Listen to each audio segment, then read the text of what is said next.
How is it going, everybody? This is RBT coming at you with Friday Questions and Answers, episode 53. So, how's it going, guys? Yep, a little bit late on this Friday Questions and Answers episode, but that's been the norm as of late. Life is making it that way, and I won't bring up a bunch of excuses like I have been. Not too many updates to bring you, so I think I'm gonna get right into the questions this episode. It usually takes me like 5 minutes to get into the questions, but I think I'm good now. So let's get into the questions. So as always, leave a question in the comment section below, and you'll be featured next Friday for episode 54. So I'll catch you guys next Friday. Make sure to leave those questions in the comment section below. But I do want to say though, I have worked on my top 10 countdowns for prospects. I haven't had the time to do some analysis and do the recordings, but I have everything set up, and they should. I know I said I wanted to get them out this week, and I haven't, but hopefully this next week I will. I'm actually going to work on one of them right after this, and hopefully get it uploaded tomorrow. But I do have a video planned for tomorrow. I already have it made. I have it uploaded sometime tomorrow afternoon, but it's already made, so there will be a video tomorrow. Alright, first question. DJ Hayes, what do you think about the players faking injuries to stop a no-huddle offense? I mean, yeah, it's pretty low. I mean, it's never a cool thing to fake an injury. And you know what sucks? Something that sucks that extends from this type of circumstance when everybody thinks of players faking injuries is when a player's really hurt, and people just automatically assume that he's faking an injury. Like, for example, at the Iron Bowl this season, it really made me mad when I forget who it was that got hurt. I mean, he was hurt. It wasn't even. I don't think Auburn was even on offense. Somebody got hurt for Alabama, and players. I mean, the whole entire Auburn stadium was booing, and I was like, "What the frick?" I mean, that's just bad. But you see a lot of. I mean, even watching games on TV, when players get hurt, automatically the fans start to boo in certain circumstances, and that's pretty low. Because I mean, you don't know if he's faking an injury or not. I mean, yeah, it happens. Obviously, and that's pretty low when people do that, but it just sucks that a lot of the players that are actually injured don't get the, I guess, sympathy from the fans, because that's really low from the fans' perspective too. To boo a player that could potentially really be injured. So I don't like to assume things, but yeah, it does happen. But I would never just watch a game and unless it's completely obvious, like some are, I don't want to assume somebody's not hurt when they're acting like it. All right, next question. Noah Lawrence, who do you think is the dark horse in the SEC this upcoming season? And who do you think had the best recruiting class in the SEC? Dark horse, I think I've said it a couple times in this series. I'm feeling like Ole Miss is going to be a dark horse because of the fact that they have a really good team. They do. I mean, depending on what happens to the Kimdichie brothers, I've not really read up on it, but I just hear they are involved in some bad stuff, and I mean, I'm not sure if it's really threatening their status on the team, but I don't know. I haven't really read up on it. I've just seen some headlines, but presuming they stay on the team, this could be a solid Ole Miss team. I know everybody was kind of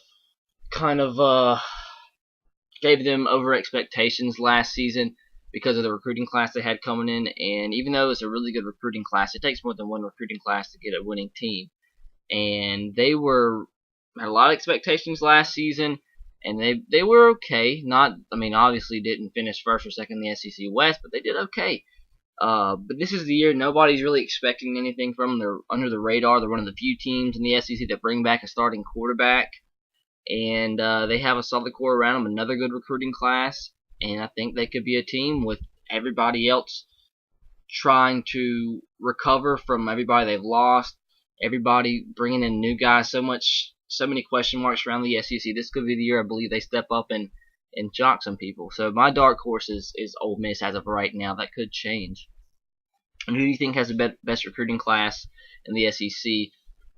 I don't want to be biased, but I mean, you know, I think a lot of people would assume Alabama, and I think so. I mean, according to all the recruiting websites, everything, they had the best class overall. So if that's the case, obviously they had the best recruiting class in the SEC. And it was a really good recruiting class, and I do comfortably say I believe Alabama had the number one recruiting class in the SEC. and they by far had the best recruiting class, according to a lot of websites, #1 in the country. So I believe actually every top recruiting website had Alabama #1. Yet last couple of seasons it's been each website had somebody different. Alabama was like 3, and then somebody else would be #1 on this website and whatever. But this year, finally, Alabama across the board got the #1 recruiting class, so that's pretty cool. And so in that case, I do believe they got the best recruiting class in the SEC. DJ Hayes, a Clemson fan said that Clemson was better than Georgia, even though we have a 48-18 record over the Tigers. Do you think that we will kick their behinds this season? It depends what context you take that question out of. Maybe if he's acting like they are better, if he's acting like Clemson is a better program than Georgia, like overall, like in history, that's kind of questionable. I think Georgia definitely would have the upper hand there. But if he's talking about last season, you gotta just bow up and just realize that they beat you.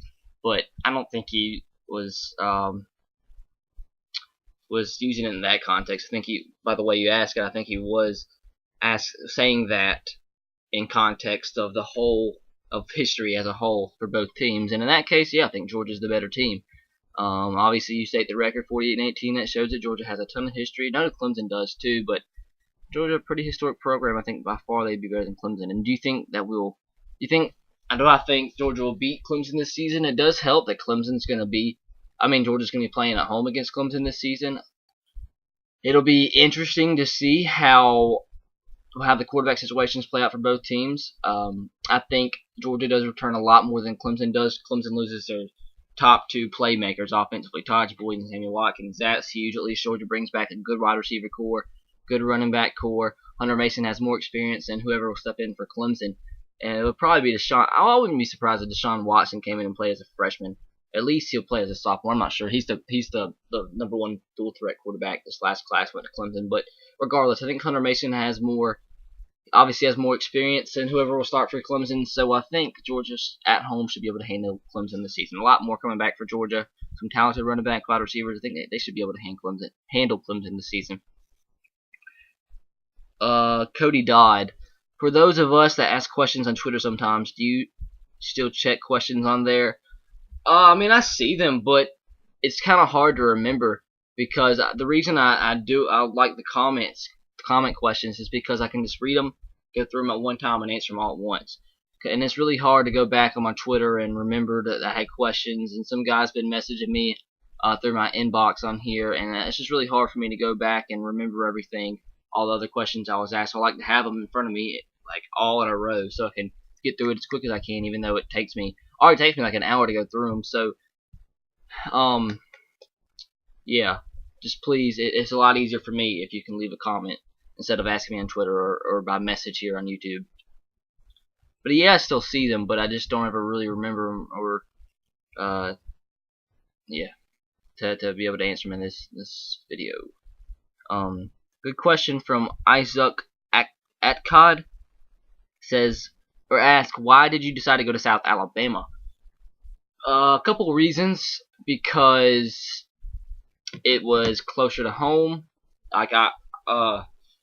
Obviously, if you're going to college, it will be cheaper if you stay at home rather than go to stay in a dorm unless you have a full scholarship. So I'm able to commute to college, and it's tough because it's like a 50-minute drive every day. But actually, I guess I'd make it 100 minutes every day back and forth. But it's not that bad. But yeah, less money to go to South Alabama over Alabama, which was the other school. Obviously, I was accepted into that I was considering. 2, they gave me a good scholarship.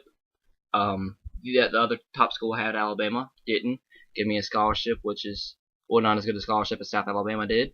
That's that. I felt like I had better opportunities at South Alabama, and it turned out to be the case because at South Alabama right now, I'm almost can't say that. I am the sports beat writer for the paper, a decent paying job, a fun job, great experience for me. I'm doing that already. I'm already broadcasting for our sports. I'm a radio broadcaster. I've had a radio show and all that, and that's the kind of stuff I want to do later on. It's pretty cool that I'm already broadcasting sporting events, and writing and interviewing players and interviewing coaches. I mean, that's what I want to do. I'm doing that as a freshman. All these opportunities I'm having right now, I feel like is awesome, and I feel pretty happy on my choice to go to South Alabama. And you can't tell me at Alabama that I would have the same opportunities. I mean, maybe, but I'm glad, and I would not want to do it any other way. I'm glad I went to South Alabama. But yeah, close to home, scholarships.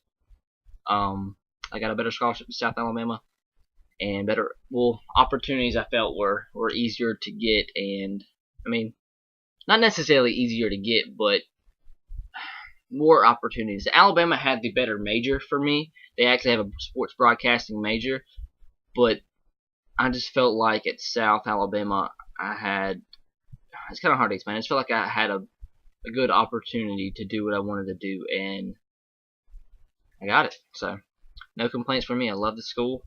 I mean, it's tough driving that far every day, but I believe it's worth it.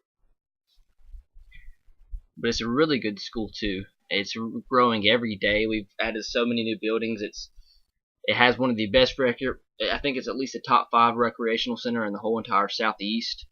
Might be the best recreational center in the Southeast. A huge campus, I think it's close to 20,000 students now. Great medical school, which obviously is the one I'm going into. Might be the best medical school in the South. Really, it's a great medical school. And there's a bunch of great opportunities, and it's expanding every day. And we have big things planned for the university, and I'm glad to be a part of the university. Trill Clinton, do you like or watch hockey? Obviously, I mean, unfortunately, no. I'm from the South, so hockey isn't really a big thing down here. So I'm not really big into hockey. So the answer is no. Why doesn't ESPN show hockey? Does ESPN show hockey? I don't think so. Maybe if I don't think I've ever really watched a hockey game because I've never seen one on. Maybe if I actually watched one, I'd like to be into it, but I've never watched a hockey game, so that's probably why. Caleb Schlusler, can never remember how to say your name, says who will be the best quarterback of 2014 and 2015 in the NFL. P.S. Congrats on your job. Thank you. And if you guys did not watch last episode, I was announcing that I got the job as our sports beat writer. Pretty cool pay raise, more experience, better job, so pretty cool. And thanks. Who I think will be the best NFL quarterback? You probably could take this question in so many different ways.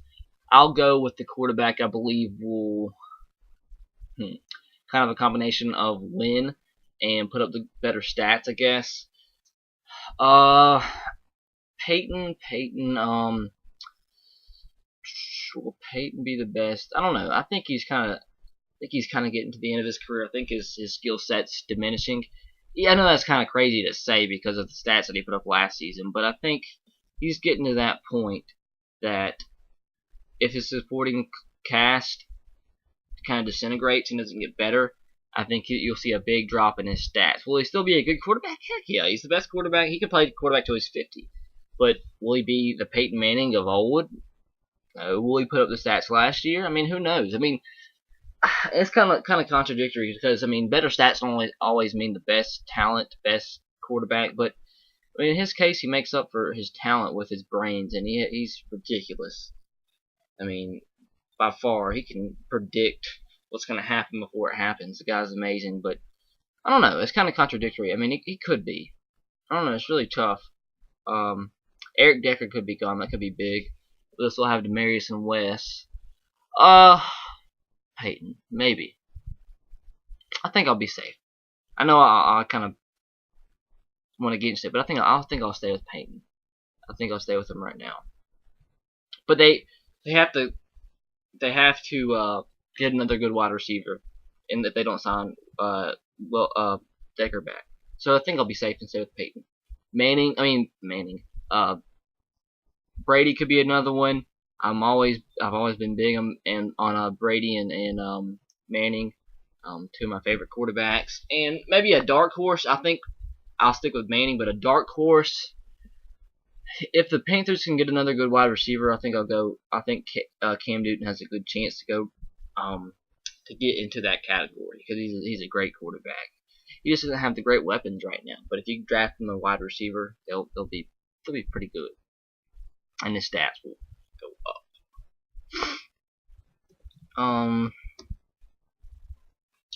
Let me take a sip of my chocolate milk.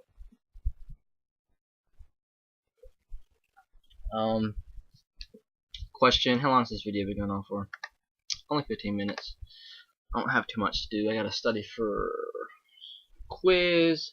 I'm gonna try to work on that video, and yeah, that should be about it. So I don't have too much to do tonight. Auburn asks, how many Bama games do you usually see in a typical year in person? What is your major, and what do you plan on doing after you graduate from school or get a job? I know you have a couple years now, but I know you have a couple jobs now, but what do you expect to do for a typical normal job? How many Bama games do I usually see a year? I mean, not a ridiculous number. I would say typically 2. This past season, I saw 2. 2? I think so. I saw 2. I actually haven't been to 8A in a while. I went to 8A for 3 or 4 straight years, and then I haven't been like the last 2. So maybe I want to go to. That'd be pretty cool to go to 8A this season because I mean there's a lot of storylines. So maybe I will go to 8A, but I don't know if that actually counts as a game for your question. But usually I would say about 2 games, or I usually try not to go to the. I don't really enjoy the lower tier games, I guess you can call it. I don't really enjoy those, so I try not to go when it's a low tier opponent. Like I went with my girlfriend's family last season to the Georgia State game, and I really didn't enjoy that.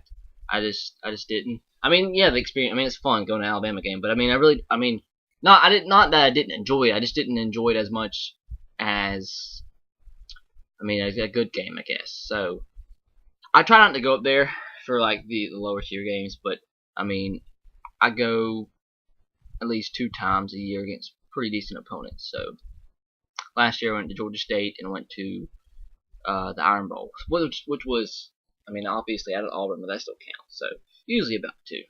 That's about it. And what is my major? My major is broadcast journalism. And what do you plan on doing after you graduate from school? Man, I don't. That's a scary thing. I mean, I know what I want to do.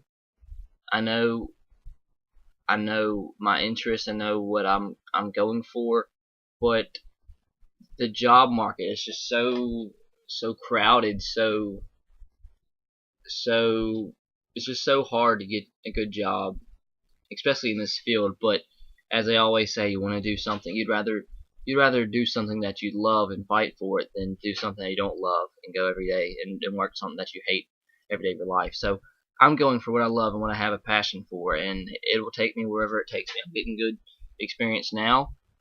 People don't really get the experience that I'm getting at age 18, so I think that's pretty awesome. So I think I have an upper hand on a lot of other people. So that's a step up for me. But I think I have a friend who's actually over everything I do. He's the sports, what's it called? What's his position? The sports director of our radio. And he was the sports editor of our paper, but he left. But I'm pretty much trying to follow what he does, and he's looking to get a job in the athletic department for the University of South Alabama. Doing what, I'm not sure. But I guess I can say this: the athletic department is actually their contract with the radio station there, like the actual affiliate radio station that people get paid for. You get it.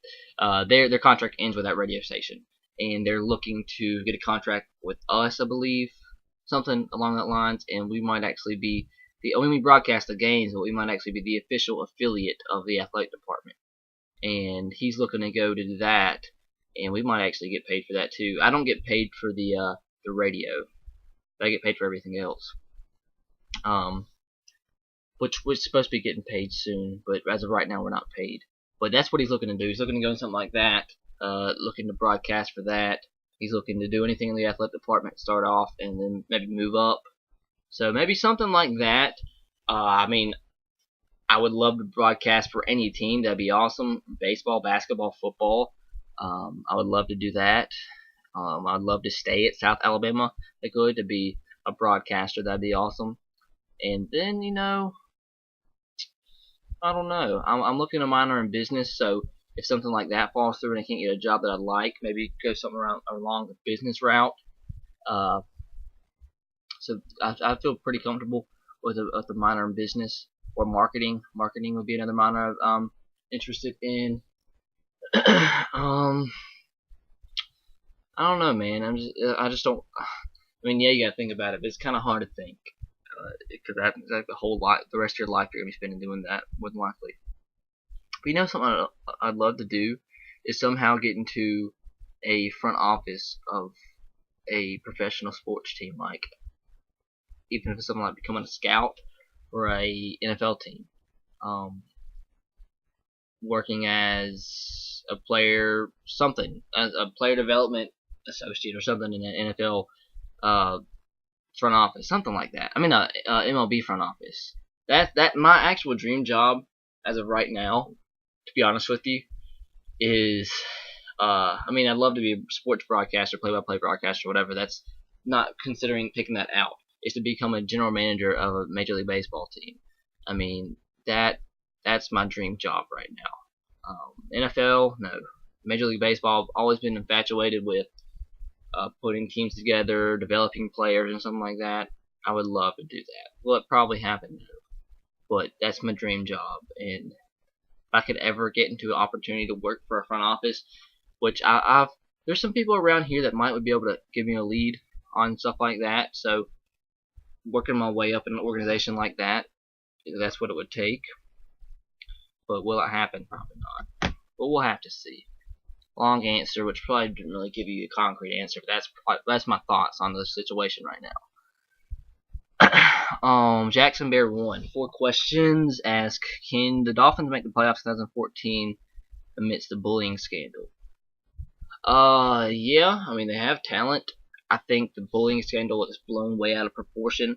If you actually read the text messages between Richie Incognito and Jonathan Martin, I think Jonathan Martin, I mean, yeah, obviously what Richie Incognito said was, I mean, you can take in context of it being wrong, but I mean, they seem like good friends. I mean, they seem like best friends, really. I mean, if you have a best friend, you're truly best friends, you can say whatever you want to them, and it's just taken to be funny and as a joke, and that's what it seemed like. And it seemed like out of nowhere, Jonathan Martin just crumbled and tried to find an excuse for doing what he did, leaving the team, and he had a good situation and good concrete evidence of the text messages between him and Incognito. So I thought that was blown way out of proportion. I think Richie Incognito, yeah, I mean, he's obviously had a lot of trouble in his past, but I think the situation was blown way out of proportion.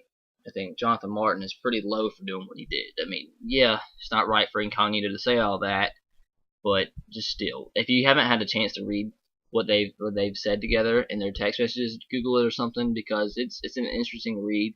Kind of crazy to see what NFL players talk about. I mean, they were even talking about in the text messages doing drugs together and stuff, like not necessarily doing drugs together, but like I believe there was a quote from Martin in one of his text messages saying, "I'm staying off the drugs for the rest of the season," or something like that, something around that line. But it is interesting, and they were good friends, and then out of nowhere, Martin snapped. So go read that.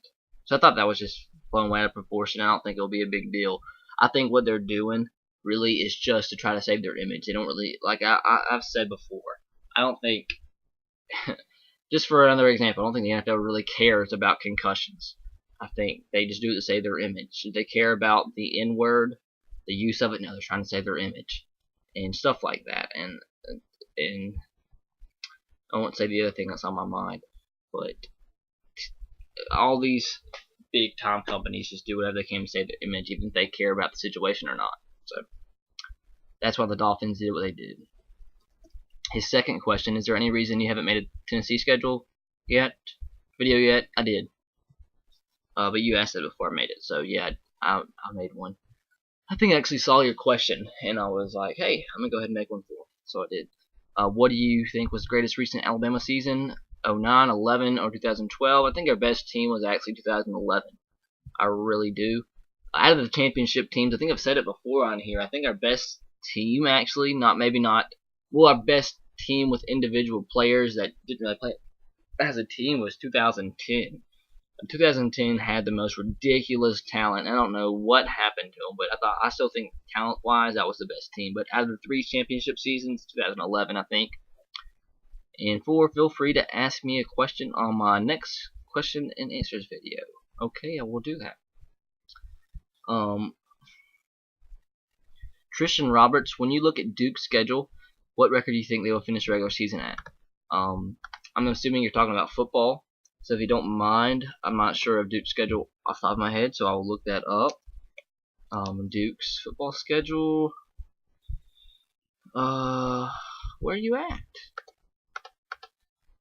I usually look at all the future schedules on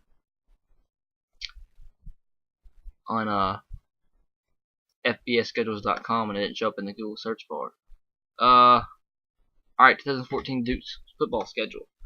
Elon, that's a win. Troy, that's a win. Kansas, I love Kansas football, but I think Duke should be able to take them. I think Kansas is on the right track, but I think I don't like what Charlie Weiss is doing, but I think they would get better. But I still think Duke wins that one. Tulane, that's a win. Miami's bringing in a new quarterback. Duke brings back a lot. I think Duke wins that one. You know what? I think Duke's in for, I'd say, a 9-win season. 4 for sure. 5, 6, 7. 7 for sure wins. 1, 2, 3, 4, 5 should wins, but I think they lose like 2 or 3 of those should wins. They don't have to play Clemson. They don't have to play Florida State in the regular season. Virginia Tech should be tough if Virginia Tech loses a lot of players. I mean, 2 of the teams they played, Miami and Virginia Tech, lose their starting quarterback. So does Wake Forest. I'm not sure what's going on there at Georgia Tech. I know North Carolina brings back a ton. They lost Eric Ebron, but their quarterback comes back. They're bringing back that punt returner who's insane / wide receiver. Their quarterback was good down the stretch too. They lost Braden Renner, but he was out for the season anyways. And Marquise Williams came in. I believe that's his name, and he was great. So I think honestly they lose 2. And if I had to say right now, I would guess it would be 1 of 3. I think they beat Miami, but I think it's 1 of 3. 2 or 3 out of Georgia Tech, Virginia Tech, North Carolina. So I'd say at worst 8-4, at best 10-2. So take the middle. I'll go 9-3. I go Duke going 9-3 next season. That could change. My opinions always change. But as of right now, looking at the schedule, initially 9-3 for Duke next year. Noah Lawrence, do you stay on campus for college? No, I do not. I wish I did because I hate the drive, but I don't. It saves money. Harrison Moore, will Nick Marshall be a Heisman finalist? The reason I don't think so is because I just don't think he'll be able to put up the stats that he could, but he just doesn't in that offense because he doesn't. I mean, he makes plays. I mean, obviously, but the players around him make too many plays for him to be individualized as a Heisman finalist, if that makes sense. So is he good? Yeah, but I just don't think he makes enough plays by himself to put up the number of stats to be a Heisman finalist. So that's my thoughts there. T. Walker 2. Do you think Boise State will ever get back to the level they were, or do you think they are doomed now that Chris Peterson is gone? I don't think they are doomed, but to be back on the level they were at, I don't think so, because Chris Peterson was such a genius at recruiting players that wanted to come to Boise and fitting them in their system. Got players that he knew would do well in the scheme, and he got players and coached them up and played and did well. The new coach coming over from Arkansas State, I can't think of his name off the top of my head. He's a good coach. I mean, he had a good season in Arkansas State. He's done well. But, I mean, I don't think anybody will be able to recreate what Chris Peterson did at Boise State. I mean, they have good facilities. They have good a good campus. I mean, they have a good recruiting base. I mean, they have a program to sell there at Boise State, but I don't think they'll be able to get to the level. They say a good program. I mean, and be a consistent 8, 9, 10 winner. Maybe have that occasional 11, 12 win team. I think so. But the Boise States for the last couple of seasons, or not the last couple of seasons, they kind of fell off a little bit. But the 05 to 09 team where they were undefeated or had one loss every single season, I don't see it. So the answer is the first question. The answer is no. Second question is no too. I don't think they'll be doomed, but I just don't think they'll have another 5-year span where they win almost every single game. And two, on top of that, you got to remember their competition has gotten better. They're playing better out-of-conference teams. They are in a better conference. The Mountain West has some solid teams. The WAC was absolutely pathetic, and the WAC has dissipated. The better teams of the WAC went to the Mountain West, and they're playing good competition. Now, I wouldn't say necessarily good competition in comparison to the Power 5 conferences, but they're playing a lot better competition than they did. Not242 says, congrats on the job. Thank you a lot. DJ Hayes, Todd Gurley for Heisman is his question. I can see it. With Hunter Mason coming in at quarterback, it's kind of a question mark there, so I think they'll do their best to ride Todd Gurley throughout the season. And I think I think he will be right up there in the Heisman this season. Totally. I think he'll have a good season. If he can stay healthy, obviously. Matthew Bandusky, Division I college football is the only sport where you can go undefeated and not win a national championship. Do you think the playoff system will allow an undefeated team from a previous non-AQ conference will be able to have a shot with one of the 4 spots in the playoffs? I wish. I really do. I think you guys know this by now if you follow my videos for a long time. I love seeing the little guy get a shot at the prize in every sport. But specifically in college football, I love seeing the little guy have a shot. And with this new playoff format, I don't think that'll be the case. Not because they're not good enough, but because it's all about the money. I cannot stand the committee. I'll say this probably every single video. I hate the committee. I hate it. I hate it. I hate it. Because they are not going to give a 14-0. Let me pick a random team. 14-0 Utah State, who beat an out of conference. Let's say they beat a Florida. They beat a USC, and let's say they even beat a Virginia Tech. They beat those 3 teams out of conference. They're all solid teams that season, and even they won the rest of their games. Won all those games in the season 12-0. They won't get a shot because they won't bring the money. That's what everything's about now, which I hate, is money, but that's the truth. So if it stays at 4 teams, unless you see a team like Boise State again recreate their 5-6 year run where they were undefeated about every single season, I think it'll take multiple seasons with 1 or no losses to stay up there and have a shot at a 14 playoff. If they expand to 8, that opens a lot more possibilities. And I wanted to make a video on a theory I thought up of having like a non-AQ team conference, like the winner of each non-AQ conference goes into one specific playoff, and the winner of that playoff gets a shot in the actual college football playoff, which in that case would have to be an 8-team playoff. So that would give them an automatic berth, but they'd have to win an individual playoff to have a shot at the prize, which I thought would be a great method. But I mean, it would be kind of tough. But I thought that would be a good method to give them a chance. But I answer your question. Unfortunately, I don't think so. I wish it was, but unless they have 2, 3 seasons of undefeated or 1-loss seasons, I don't think they have a shot.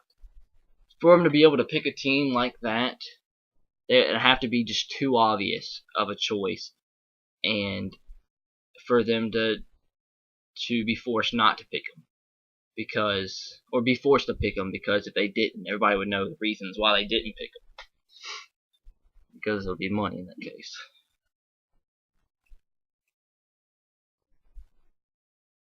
A. Nelson says, when you answered my question last week, you said you will only do a playoff video.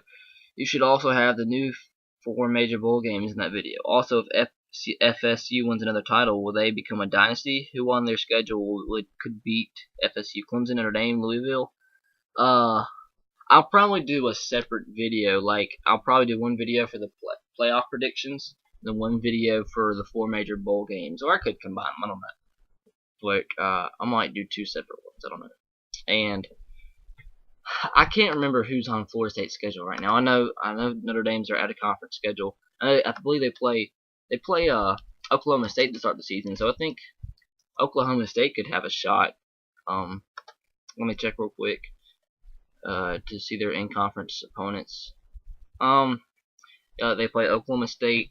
Tough teams in their schedule, I'd say. Oklahoma State, Clemson, Notre Dame, Louisville, Miami, Florida. I'll have to see how good Florida is, but I don't think Clemson will really have a shot because they lose too much. I mean, Todd Boyd's gone. That'll be huge. So is Sammy Watkins.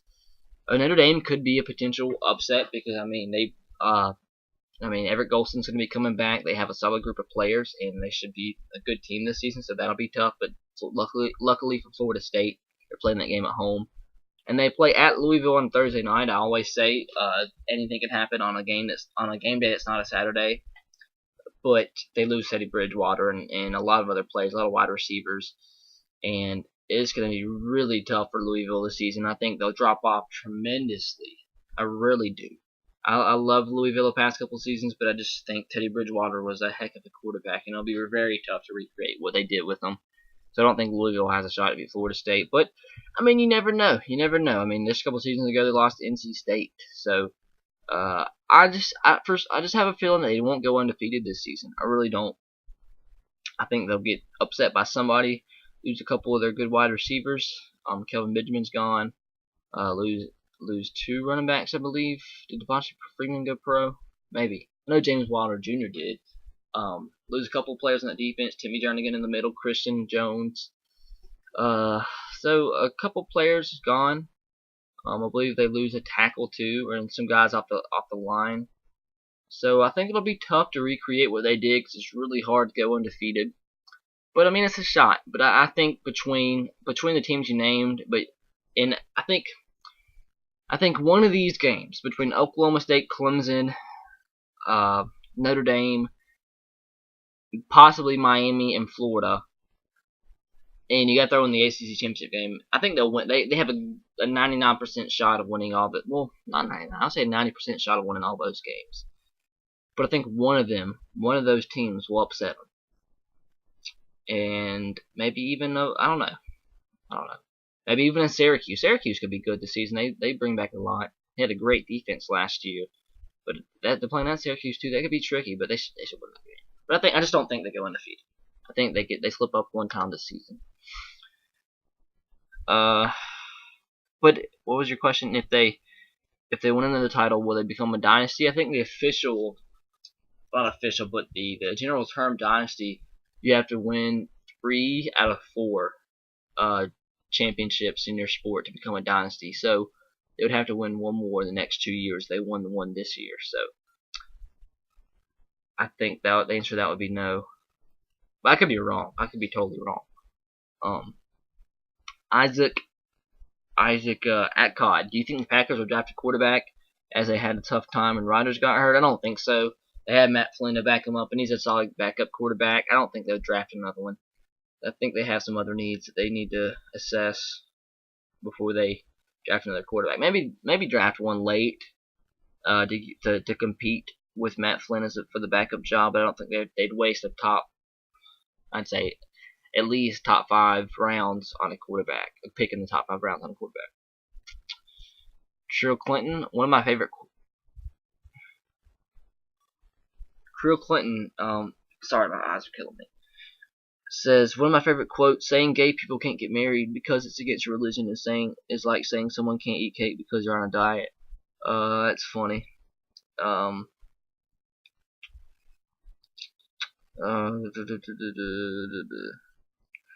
leave it at that. Mega UGA dogs. Defense wins championships. Yet AJ McCarron gets credit. Wait. Yeah, AJ McCarron gets more credit than CJ Mosley. WTF. I mean the saying defense wins championships is obviously just opinionated. I mean that's not necessarily the case. I mean defense can win championships. They can give up they could give up 0 yards the whole entire season, but if the offense doesn't move the ball, doesn't score a touchdown, they can never win a game. So that quote I think is kind of misleading, really. But I mean obviously defense is a huge part in things. But I mean, obviously, I think the quarterback's always going to get credit if he's on a championship team, especially 3 out of 4 championships. So, which he only started for two of them, obviously. But yes, he is a big player. I mean, he should get recognition, but I mean, I think the quarterbacks always can get more recognition than a defensive player or any other player for that matter of the fact. Caleb Schlusler. I wish I could remember how to say his last name. Do you only follow college football or do you follow college basketball too?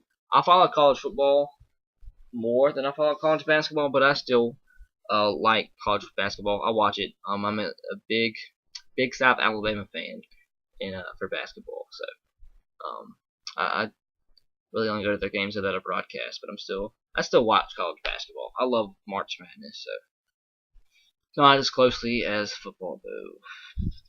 Cody Dodd says, what is your thoughts on the chance of Jordan Matthews and CJ Mosley going to the Titans in the draft? If the Titans got both of them, I would be the happiest man in the world. I really do hope the Titans get CJ Mosley in the first round. The only way I would not want the Titans to get CJ Mosley is if Khalil Mack or Anthony Barr is still available at number 11. And some mock draft sites have them available, have 1 to 2 available at number 11. So I think I picked those are the only two that could potentially be available at that point that I'll pick over CJ. But if they're both gone and if they get like Taylor Lewan from Michigan, I'll be mad. Or if they get another offensive tackle at number 11, I'll be very mad. I think a defensive player, specifically a tackle or an edge rusher or a linebacker or just somebody in the middle of the defense or the linebacker position, I think, or just somebody in the front seven in general, is so much bigger of a need than an offensive tackle right now because we're trying to win now. We're not trying to get an offensive tackle for 3 years down the road when David Bruce or what's the other one? Or the other tackle retires. Sorry, slipped my mind. But then if Jordan Matthews is available in the second round at number 11, I think the guy's going to be an absolute stud. He's one of my favorite wide receivers to watch in college. I believe he's the all-time SEC wide receiver. I think in receptions, if I'm not mistaken, or yardage, one of those two stats. So he's a beast. He really is. He's a tough player, and I'd love to have him on the Titans. He's a Nashville guy from Vanderbilt, so that would be big. You saw the Titans get a player from Tennessee last year in Justin Hunter. So just why not get a wide receiver from your own city, Nashville? I would love that scenario. Heavy D317. How will the new look Tigers be this year? They're a totally different team from last year with more speed and defense. I believe he's referencing the Detroit Tigers. I would believe. Yeah, I think so. Yeah, the Tigers obviously they got Ian Kinsler in the Prince Fielder trade, so that's another thing. And Prince Fielder, I mean, you gotta remember he wasn't the best fielding first baseman in the league, that's for sure.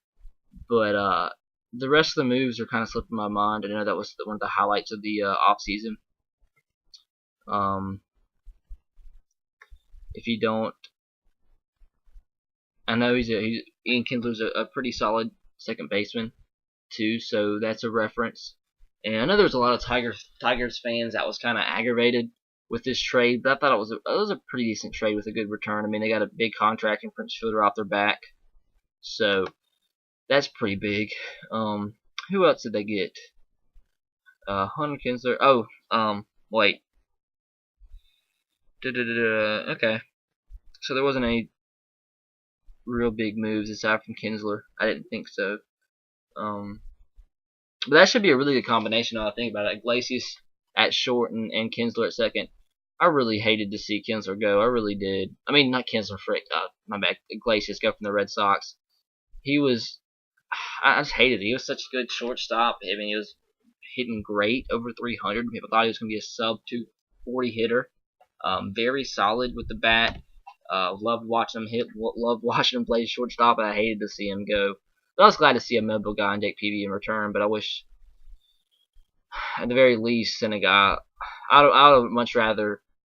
I think out of the three between Xander Bogaerts and the four out of Will Middlebrooks, Xander Bogaerts, and Jackie Bradley and Jose Iglesias, I probably would have rather seen Will Middlebrooks go. And then you kept Jose Iglesias at shortstop and put Xander Bogaerts at third base, which is more of his really the position that fits his body size. But yeah, he's a Tiger now, and that's gonna be a great combination up the middle. See a lot of double plays from that team, and they also signed Joe Nathan, so that's going to be interesting. See if he can return to his Twins form. That would be solid because Fernando Rodney I don't think was very much approved by a lot of Tigers fans. But I think the Tigers will be fine. I think they were a good team last season. I think they'll be another good team this season. They have a very solid rotation, especially with locking up Scherzer for the next couple seasons. A solid rotation. You saw the 4 or 5 guys look really good down the stretch in the rotation. Torrey Hunter is getting older, but he should be solid. Austin Jackson's getting better every single season. Martinez was gone all of last season, so if he can stay healthy, and that'll be big. Alex Avila is solid at the catcher position. Roll Tide, an Alabama graduate. So, who is his third baseman? I do not know of him. Nick Castellanos? Guess is this gonna be his rookie season? Yeah, it will be. So it looks like he's gonna be the third baseman. I'll have to see how he does. He played 11 games last season. He was around a 300 hitter in the minors. So I'll have to see how he does. And Andy Dirks is his name. Not too familiar with this left fielder. Should I be? Yeah, I should be. He's played 297 games in the majors. He started a lot of last season too. I don't know why I didn't know. So you have to see how he does in left field. So the 2 weak links, obviously, of the offense right now and the defense would have to be because, I don't know how they are fielding with Dirks and Castellanos, but it should be another solid season for the Tigers. You have the power, I think, would diminish a little bit. I mean, obviously the 1-2 punch between Fielder and Cabrera was huge, was deadly, and you got to remember that flips Cabrera over to first base, so that really I think will help in the long run with his health. Won't have to run as much, I believe. And I think he's a better fit for a first baseman. He wasn't the greatest third baseman by any means. So, yeah, I think that was a good move for the Tigers. They have a lot more money to spend. The money really helped them free up space to keep Scherzer. And I mean, the punch between Sanchez, Verlander, Scherzer, that's a really good 1-2-3 punch in the rotation. So I think it'll be another good year for the Tigers, definitely. I think they were my preseason World Series pick last year. And they came close, but luckily my Boston Red Sox avenged the first couple games of the ALCS and came out and won. Alright. Oh man, ex-Auburn's about to pinch a nerve on me. I wanted to make a video on this. It really aggravated me to no ends. What I'm about to say.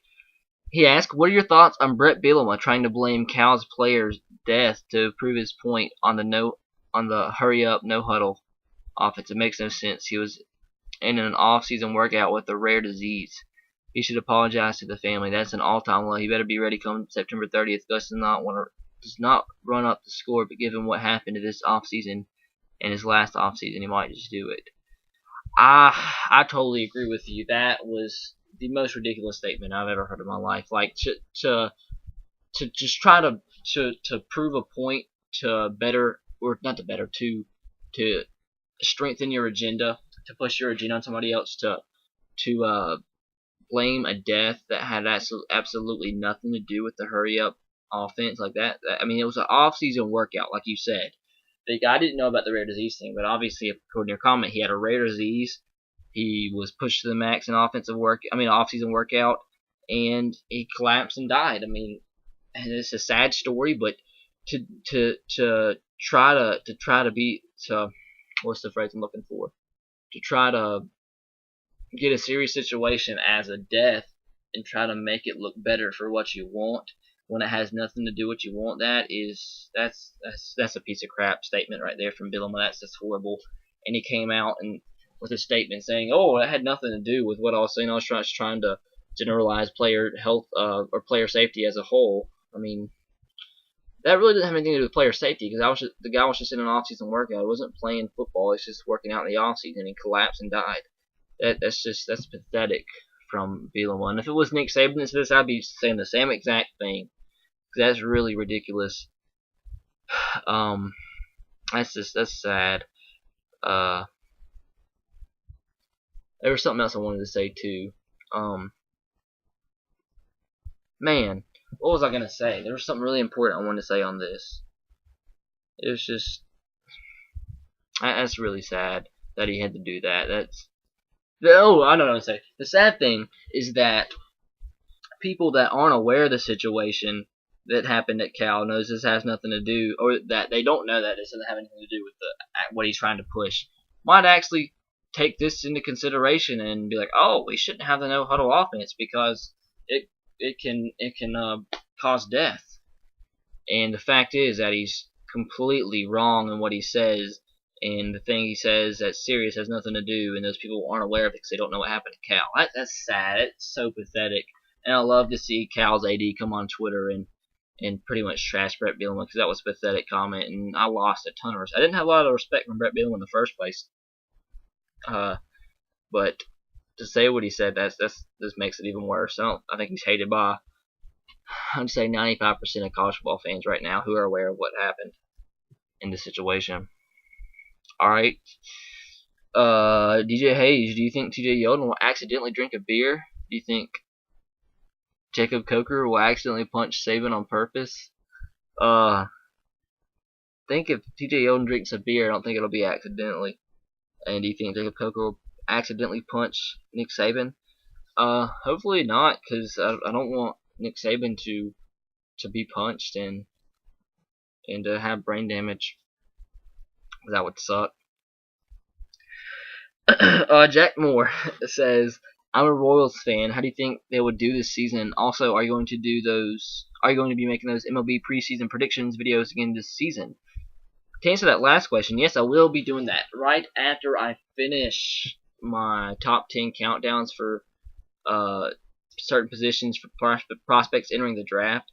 I will be doing those MLB preseason predictions. I'm going to try to change it up a little bit and not make them as short or as, I would say, non-effort. I mean, I like making those videos, but some people get aggravated because there wasn't a lot of effort and I was just reading in my predictions and stating my predictions and not putting much analysis in it. So I might put a little bit more effort into it this season, but a lot of people like predictions. I mean, I know I'm somebody that likes looking at predictions, even though if I don't agree with them, I like seeing other people's opinion on things. So I'll do that again this season. I'll probably do one for each division and then one for each league. So it'll probably be a good week of video stretch for that. So, like I said, I'm gonna mix it up a little bit, do a little bit more effort into it, but I will be doing that after, hopefully, in the next couple weeks. I have spring break coming up not this week, but next week. So hopefully I can get a lot of done during that, and maybe that too, and get all those made and upload them throughout a week or so. I would love to get them done before the bulk of spring training started. So that's that. Oh, and sorry for your first question. The Royals. The Royals are always so unpredictable. One season they'll make a run, a wild card run. The next season they won't. Last season I thought they had a shot to make a wild card spot, but they didn't. But you look at their team and they have some good talent, but the rotation it's kind of, I don't know if the rotation really is the weak link. I would have to say the bullpen is the weak link, but I think the pitching is pretty much the question mark of the team. If the pitching can be solid, I think the offense will be just okay to compete when they have a solid 2 starters in Jeremy Guthrie and James Shields. James Shields, the last year was his first season coming over from the Royals. Let me check real quick. I want to know. I can't remember exactly how James Shields did his first season with the Royals. Did he have a sub-4 ERA? I think he did. He had to have. Did he? Yeah, he did. Oh, wow. He was almost below 315. Wow, that's a lot better than I thought he did. I could not remember, but yeah, he had a solid season. They have a solid. I don't know. It's a questionable rotation really behind Shields. I would say Guthrie can be good, but he wasn't that great last season. Jason Vargas is always, you never know what you expect from him. And Bruce Chin, I remember him from when he was in the AL East with the Royals. I mean, depending on his control, the guy can be solid. He doesn't have overpowering stuff by any means, but it's just interesting to see how he does. How did he do last season? Did he have a Bruce Chin, my boy, had a 3.27 ERA. Wow. Wow, I don't think he ever did that good when he was with the Orioles. Huh. My boy Bruce Chin. But yeah, it just depends how the rotation does. If the rotation can be solid, that'll be good. The bullpen is kind of I think the bullpen is more of a question mark than the actual rotation is. But I mean, they have a good lineup. I mean, you still have Billy Butler, who's clogging either the 3 or 4 hole. Alex Gordon, Eric Hosmer, Kane. They brought over Infante, Escobar at short, Moustakas at third base, and the catcher last season actually had a breakout year. What was his final stats? If you don't know, I'm talking about Salvador Perez, catcher. He had a good season. He went 290. He batted 292, 13 home runs, 25 doubles, and drove in 79. He had a solid season last year. So they have the players. They have the players to hit. They have potential in the rotation. You just have to see how that bullpen does. All right. Hopefully that answers your question. DJ Hayes. Hockey comes on ESPN all the time, so your excuses of not watching it are invalid. Does it come on ESPN? I really never ever see it on ESPN, so I don't know if you're just kidding or not, because I never see it on ESPN. DJ Hayes, have you ever refreshed the page to get your videos more views? I used to, but not on this account. I did when I first made. I learned not to, because when I first made my YouTube account, well, not this YouTube account, but when I first joined YouTube, like when I was in middle school, like 6th grade, I used to try to refresh the videos to like 300, where they if you haven't noticed, videos get stuck. Every time somebody watches the video, they update, like every single view updates till it gets to around the 300 range, like 300, anywhere from 300 to 310. And when it gets there, it gets stuck, and then it refreshes every, I'd say, few hours, maybe 5-6 hours. And generally, when a video actually is going pretty viral, or it has getting a ton of views, it will jump anywhere from, like, depending on how viral the video goes, at least from like 305. Then it'll finally update me and anywhere in the thousands. But when you refresh the videos, when you get to 300, it just sticks there and never updates, like, ever. It might take a month or 2 months to update. When it does, it only updates to like 360 or something like that. So it's not in your best interest to refresh videos, and I haven't done it ever since I did it on my really old channel, which I'm not going to say what it was because it has embarrassing videos on it. But I've never done it on this channel. The Sharky 100. Will Louis Nix be able to fit the Bears defense if they draft him? I think so. I really think he's a great defensive tackle. I loved watching him at Notre Dame. Loved watching him and Stephon Tuitt on the line. Two very good D linemen. Louis Nix can clog any middle. I think he'd be a good fit with the Bears. I think he'd be another good fit with the Patriots. And even though I think the Patriots need to get a tight end more than they do a defensive tackle, Vince Wilfork still has a couple good seasons left in him, I think. and I think he'll be a good fit. I think he'll be a good fit anywhere that runs a 3-4. So I mean, obviously he wouldn't be a good fit for a 4-3 scheme because you got to have more athletic tackles to be able to run that. So I think anybody that runs a 3-4, he'll be a solid fit for, unless you already have a good defensive tackle. You need to address another need. And then DJ Hayes' last question of the day. This is video over an hour. Well, as I say that, it goes over an hour and 15 seconds. Your favorite fruit?